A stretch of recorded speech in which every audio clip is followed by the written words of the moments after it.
ऐसा कहा जाता है कि जो व्यक्ति वास्तव में कुछ तूफानी करना चाहता है उसे कोई नहीं रोक सकता है। एमबीए चाय वाले की कहानी भी कुछ ऐसी ही है। यह कहानी एक मध्यम वर्गीय युवा प्रफुल्ल बिल्लौरे की प्रेरणादायक कहानी है, जो किसी भी अन्य महत्वाकांक्षी स्टूडेंट की तरह ड्रीम कोर्स एमबीए करना चाहते थे। इसलिए वह कैट प्रवेश परीक्षा में 3 साल तक उपस्थित रहे और हर बार असफल रहे। परीक्षा के लिए रोजाना 8 से 10 घंटे पढ़ाई की, लेकिन लगातार विफलता के कारण वह उदास हो गया और कुछ हफ्तों के लिए खुद को एक कमरे में बंद कर लिया। वह अंधेरे से घिरा हुआ था और समझ नहीं पा रहा था कि अब वह क्या करे और अब क्या किया जाए। उन्होंने पूरे भारत में, जैसे बेंगलोर, चेन्नई, हैदराबाद, मुंबई, गुड़गांव आदि में कुछ नया खोजना शुरू कर दिया। बाद में उसने सोचा कि वह कब तक इस तरह भटकता रहेगा। जिंदा रहने के लिए उसे कुछ तो करना होगा और शुरुआत कर दी चाय के ठेले की और आज बन गए फेमस एमबीए चाय वाला। सुनिए प्रफुल्ल बिल्लौरे की सफलता की कहानी हमारे बदनावर संवाददाता पवन वैष्णव के साथ प्रफुल्ल की ही जुबानी। नमस्कार, एनटीवी टाइम न्यूज़ चैनल में आपका स्वागत है। मैं हूं आपके साथ पवन वैष्णव और इस वक्त खास चर्चा में हमारे साथ मौजूद है प्रफुल्ल बिल्लौरे। जी हां, इनका वास्तविक नाम है प्रफुल्ल बिल्लौरे, जिनको अब देश में, न केवल देश में बल्कि विश्व के अनेक देशों में इनको जाना जाता है एमबीए चाय वाला के नाम से, जो मध्य प्रदेश के धार जिले के एक छोटे से गांव लबराउदा के रहने वाले हैं। आइए चर्चा करते हैं एमबीए चाय वाला प्रफुल्ल बिल्लौरे से और जानते हैं क्या रही थी इनकी जर्नी, किस तरीके से शून्य से सफ़र इनका शुरू हुआ और आज शिखर तक जा पहुंचा है। नमस्कार प्रफुल्ल जी, किस तरीके से आपकी जो यात्रा थी वो शुरू हुई और आज शिखर की ओर अग्रसर है? नहीं, शिखर तो नहीं कहेंगे कि शिखर है ये, बट ठीक है, शुरुआत चल रही है। तो शुरुआत यही लबरौदा से हुई थी। जब मैं अपने स्कूल के टाइम पे था, तब से मैं जिज्ञासु स्टूडेंट रहा हूँ, हमेशा से स्टूडेंट कम रहा हूँ कि किताबों से ज़्यादा बाहरी ज्ञानों में। पहले बचपन में मेरी उम्र के बच्चे कार्टून नेटवर्क देखते थे, मूवीज़ देखते थे। उस टाइम में मैं न्यूज़ आवर्स देखता था, डिबेट्स देखता था, पॉलिटिकल डिबेट सुनता था, इकोनॉमी की बातें करता था। तो उस समय पे मुझे जिज्ञासा थी कि देश कैसे चलता है, दुनिया कैसे चलती है। तो शुरुआत और बीजोरोपण तो शायद तभी से हो गया था।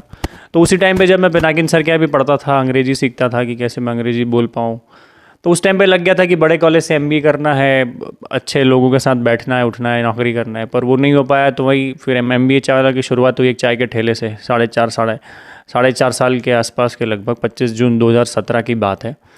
तो तब से पीछे नहीं देखा। 4.5 साल आज हो गए हैं और एक चीज़ समझिए कि कोई भी काम करो तो करते ही रहना पड़ता है, आपको रुकना नहीं पड़ता है। तो ये छोटी सी शुरुआत हमने 4.5 साल पहले मैंने करी थी अहमदाबाद से। आज आप फेमस है एमबीए चाय वाला के नाम से, लेकिन आप, जैसा कि हमको जानकारी, आप एमबीए करना चाहते थे, उसके बाद आपका एमबीए कंप्लीट नहीं हुआ। फिर भी आपने एमबीए चाय वाला ही अपनी शॉप को, अपनी फ्रेंचाइजी को नाम क्यों दिया? ये एमबीए चाय वाला जो है, इसमें एमबीए जो है मिस्टर बिल्लौरे अहमदाबाद से आया है। मेरे चाय के ठेले का नाम मिस्टर बिल्लौरे था, मेरा पूरा नाम प्रफुल्ल बिल्लौरे। तो मिस्टर बिल्लौरे के आगे अहमदाबाद, तो मिस्टर का एम, बिल्लौरे का बी और अहमदाबाद का, ऐसे मैंने अपना खुद का एमबीए चाय वाला बनाया था। तो मैं काफ़ी फ्रस्ट्रेटेड था और आज भी मैं देखता हूँ बच्चे, युवा सालों बिल लगा देते हैं एमबीए पढ़ने के लिए और लाखों रुपए अपने माँ बाप के मतलब खर्च कर देते हैं। तो एक बहुत बड़ा माया जाल है ये एमबीए का और डिग्रियों का। तो मैं अपनी खुद की पहचान बनाना चाहता था और मेरा स्वप्न था उस समय कि जब आदमी एमबीए करने जाए तो वो सोचे कि एमबीए चाय वाले की फ्रेंचाइजी लेना ज़्यादा अच्छा है rather than going for an MBA 2 साल का। तो ये अपना डेफिनेशन हमने चेंज किया एमबीए का। आपने एमबीए मतलब मिस्टर बिल्लौरे अहमदाबाद वाला नाम दिया, लेकिन आप मध्य प्रदेश के धार जिले से लबराउदा गांव से, आप अपने गांव के लिए आने वाले समय में, अपने क्षेत्र के लिए, आप चूंकि अहमदाबाद से आपको काफ़ी लगाव है, उसका कारण पहले तो आप कारण बता दीजिए। सेकेंडरी आप ये बताइए कि अपने क्षेत्र के लिए आप आने वाले समय में क्या करने वाले हैं? देखो, लगाव तो कैसा है, मेरे लबरौदा मेरी जन्मभूमि है, पर मेरी कर्मभूमि अहमदाबाद है। वहीं से सारी मुझे प्रसिद्धि प्रख्यात मिला है। बहुत कुछ करना चाहते हैं हम लोग, देखते हैं युवा जितना समय व्यतीत करता है, समय वेस्ट करता है शादियों में, नेताओं की रैलियों में, उसे पता ही नहीं होता है कि वो अपना इतना बहुमूल्य समय किन लोगों के लिए आगे पीछे घूमने में लगा देता है।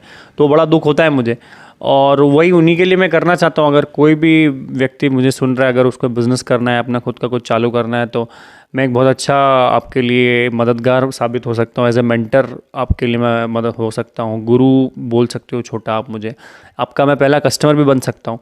तो बहुत सारी चीज़ें करने को और कर भी रहे हैं हम लोग, बहुत सारे लोगों को प्रेरित कर रहे हैं। पूरे हिंदुस्तान में आज लाखों करोड़ों युवा जानते हैं और वो प्रेरणा मानते हैं एमबीए चाय वाला, क्योंकि भाई एमबीए चाय वाले की वजह से हज़ारों लोगों ने अपने बिजनेसेस चालू करे, नौकरियां छोड़ छोड़ के और अपने सपनों को जी रहे। तो इससे अच्छा और क्या हो सकता है?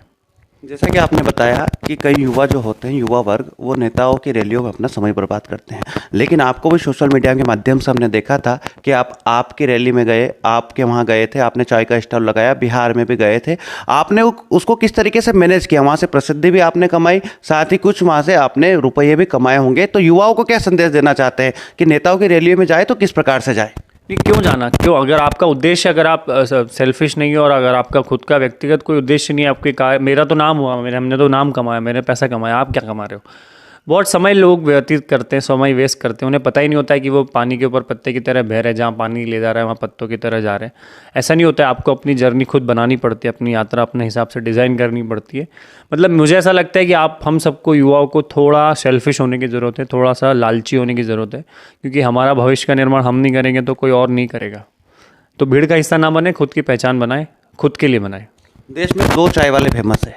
एक है हमारे देश के प्रधानमंत्री जो हाल ही में है, नरेंद्र मोदी जी, काफ़ी फेमस है। उनको चाय बनाते किसी ने नहीं देखा है, ऐसा लोग कहते हैं, लेकिन आपको चाय बनाते सबने देखा है, आप काफ़ी फेमस भी हो। कैसा महसूस करते हो आप खुद इस दूसरी प्रसिद्धि पर? ये ठीक है, देश में प्यार मिल रहा है। एक MBA ड्रॉप आउट को रोड साइड पे ठेला लगाने के बाद जितनी मतलब दुख झेला है, उसके बाद आज अगर पूरा देश प्यार कर रहा है एंटरप्रेन्योर्स को, तो मैं हमेशा कहता हूँ कि नेता अभिनेताओं को जितना अगर प्यार मिलता है, उतना ही अगर बिजनेसमैन को मिले, इस देश में एंटरप्रेन्योर्स को मिले, तो उससे अच्छी खुशी की बात कुछ नहीं हो सकती। तो अच्छा लगता है, पर यही है कि वापस ये सारी चीज़ें सामान्य है, नॉर्मल है, चलती रहती है। काम करना है हमको, ये टेम्पररी है, फेमस होना, प्रसिद्धि वगैरह, बस यही कि भटक ना जाए, बस यही हमारा वो रहता है, कॉन्सेंट्रेशन। आपने जो सफ़र जब शुरू किया था तो निराशा का दौर से भी आपको गुजरना पड़ा होगा। उस निराशा के दौर में खुद को कैसे आपने महसूस किया था, कैसे संभाला था? देखो, कोई और तो आएगा नहीं आपका जीवन पलटने, तो हम खुद ही है हमारे जीवन के निर्माण। तो पहली बात तो ये, दूसरी चीज़ कि हम नहीं बदलेंगे तो कौन करेगा, और आज नहीं तो कल रिजल्ट तो मिलना ही है, गिव अप क्यों करना। और चौथी चीज़ कि ये नहीं तो कुछ तो करना पड़ेगा। आप भी आज माइक पर कैमरामैन है, आप आपके साथ कैमरामैन है, आप खुद एक संवाददाता है एक अच्छे न्यूज़ चैनल के, तो आप भी काम ही कर रहे हैं ना, तो काम तो करना पड़ेगा जब तक जिंदा हो भैया, तो खुशी से कर लो। तो बस सिर झुका के काम किया, खुद को कन्विंस करना होता है आपको, कोई और को कन्विंस नहीं करना होता है। आपने खुद को कन्विंस कर लिया, आज स्थापित भी हो गए हैं। कई युवा जो पढ़ाई कर रहे हैं, MBA करना चाहते हैं या अच्छी डिग्री करना चाहते हैं, लेकिन फिर भी असफल हो जाते हैं, आत्महत्या जैसे कुकृत्य भी कर लेते हैं। उन युवाओं को क्या संदेश देना चाहेंगे आप आपके माध्यम से? जब तक आपका सिक्का चले नहीं तब तक छोड़ना मत। और गिव अप क्या होता है? अगर आप तो भैया कुछ और भी तो वही करना पड़ेगा ना, तो यही करते रहो, एक ही चीज़ को करते रहो लगभग, और 3-4 साल 5 वो बोलता है कोई भी काम करो तो 1000 दिन तक रिजल्ट नहीं आते हैं, तो 1000 दिन तक चुपचाप सिर झुका के काम करो। और दूसरा ये निकम्मापन, बहानेबाजी छोड़ दो, कोई गिव अप नहीं करना है। ये सुसाइड जो आदमी कर सकता है वो जीवन में कुछ भी कर सकता है। आप अपने आप को एक चिमटी नहीं खोल सकते, तो आप अपने आप को मार कैसे सकते हो? तो ये तो वही लोग होते हैं जो बहुत ज़्यादा जीवन से हार जाते हैं, हताश हो जाते हैं, काम नहीं करते हैं, सिर्फ सोचते हैं कि भगवान कुछ कर दे या देश के नेता कुछ कर दे या सरकार कुछ कर दे। वो जो सरकार और भगवान के भरोसे बैठते हैं वो बैठते रह जाते हैं। आप जब शुरुआत कर रहे थे तो आपको जेल भी जाना पड़ा था, है ना? उस जेल जाने के दौरान आपको ऐसा कैसा महसूस हुआ था? घर वालों ने आपको किस तरीके से दबाव दिया था? काफ़ी बदनामी हुई होगी, ऐसा कुछ महसूस किया था कि आपने? हाँ, चलता रहता है वो तो। खैर, वो तो मैं अपने खुद के बिज़नेस को बढ़ाने के लिए जेल गया था। रात को ज़्यादा देर तक खुला रखता था पुलिस वालों के कहने के बावजूद, ताकि मुझसे उस समय नाम कमाना था कि और ज़्यादा रात में नाम हो। चलता रहता है, इट्स ओके पार्ट। मैं कोई क्राइम करके अंदर नहीं गया था, अच्छा काम करके जेल गया था, तो मुझे कोई दुख नहीं है। अच्छा, मैकडोनल्ड्स में नौकरी करते थे आप। मैकडोनल्ड्स में नौकरी करने के दौरान क्या अनुभव आपने वहाँ से कमाए? मैकडोनल्ड्स में मैं 37 रुपये घंटा की नौकरी करता था, और यही कमाया कि कैसे अमेरिकन इतने आगे हैं, कितना सिस्टमेटिक प्रोसेस के साथ वो काम करते हैं। जुगाड़ू काम नहीं करते वो लोग, कोई भी काम करते तो फ्रेमवर्क के साथ काम करते, तो वो बहुत पसंद आया। सीखने को मिला, काम मेहनत करने की वैल्यू पता चलेगी, मेहनत का वैल्यू क्या होता है, तो ये सारी चीज़ें मैंने सीखी वहाँ पे। आप छोटे पारिवारिक पृष्ठभूमि से आते हैं, ये जो इतना बड़ा सफ़र आपने तय कर लिया है, ये जो नए युवा भी छोटे परिवार से आते हैं, क्या वो आपकी तरह इतना बड़ा सफ़र तय कर सकते हैं? बिल्कुल कर सकते हैं, बिल्कुल कर सकते हैं, कि हम भी छोटे ही हैं, आज भी छोटे ही हैं। बस आपको घर से निकलना पड़ता है, छोटे मोटे सुख छोड़ना पड़ते हैं, घर का कंफर्ट जोन छोड़ना पड़ता है, बिस्तर छोड़ना पड़ता है, दोस्ती यारी छोड़नी पड़ती है, और अपना एक नया कहानी बनानी पड़ती है, नए दोस्त सर्कल बनाना पड़ता है, जब जाके आप भी कुछ कर पाओगे। कोई दिक्कत नहीं, आप कहीं से परिवार से आए, कोई किसी को फ़र्क नहीं पड़ता है, क्योंकि हर वर्ग के इंसान सक्सेसफुल देखता हूँ मैं, तो it's okay, you can be successful. आप अहमदाबाद में जब चाय की दुकान चलाते थे तो आपके कुछ विरोधी भी वहाँ पर हो गए थे, जिनकी चाय नहीं बिकती थी, आपकी चाय काफ़ी पॉपुलर हो गई थी। उन्होंने चाय की दुकान बंद करवाने के लिए काफ़ी प्रयास किया, आपको वहाँ से हटा भी दिया, लेकिन आज आप वर्ल्ड फेमस हो चुके हैं। अब आपके पीछे कुछ ऐसे लोग हैं क्या जो आपको अब रोकना चाहते हैं? आपको ऐसा लगता है अब रोक रहे हैं आपको? नहीं, ऐसे सामने तो नहीं दिखते, पर पता नहीं पीछे कुछ हो रहा हो। और अब पहले जैसा इतना नहीं है, अभी लोग सपोर्टिव है, लोग सपोर्ट करते हैं, प्यार देते हैं, मज़ा आता है। अभी लोग सपोर्टिव, अब इतना पहले जैसा नहीं है। तो पहले के दिनों में और अभी के दिनों में काफ़ी अंतर है। आप अब एक सेलिब्रिटी बन चुके हैं, और सेलिब्रिटी का सीधा सा उपयोग राजनीतिक उपयोग कर लिया जाता है। कभी कभी उनको लालच दिया जाता है, लोभ दिया जाता है, नाम दिया जाता है। क्या आने वाले समय में आपका भी ऐसा कोई कदम होगा? नहीं नहीं, मैं राजनीति से कोई दूर दूर तक कोई नाता नहीं, कोई भविष्य में जाने का भी कोई इंटेंशन नहीं है। नए जो युवा तैयारी कर रहे हैं अपने बिजनेस की, अपना उद्यम स्थापित करने की, उनको एक सकारात्मक संदेश क्या देना चाहेंगे? समय लगता है, समय बहुत लगता है, 2-3-4 साल, 4.5-5 साल लग जाते हैं। आपको बस गिव अप नहीं करना है और अपने आप पे भरोसा रखना है। और आप नहीं तो कौन करेगा, तो आपको ही करना है। और खुजाल आपको, तो खुजालना भी आपको ही पड़ेगा।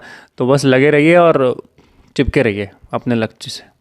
तो ये थे हमारे साथ MBA चाय वाला के नाम से पूरे विश्व में प्रसिद्ध लबरौदा के प्रफुल्ल बिल्लोरे, जिन्होंने बताया कि अगर हमने एक लक्ष्य निर्धारित कर लिया तो निश्चित रूप से उस लक्ष्य में हम सफलता अर्जित कर सकते हैं।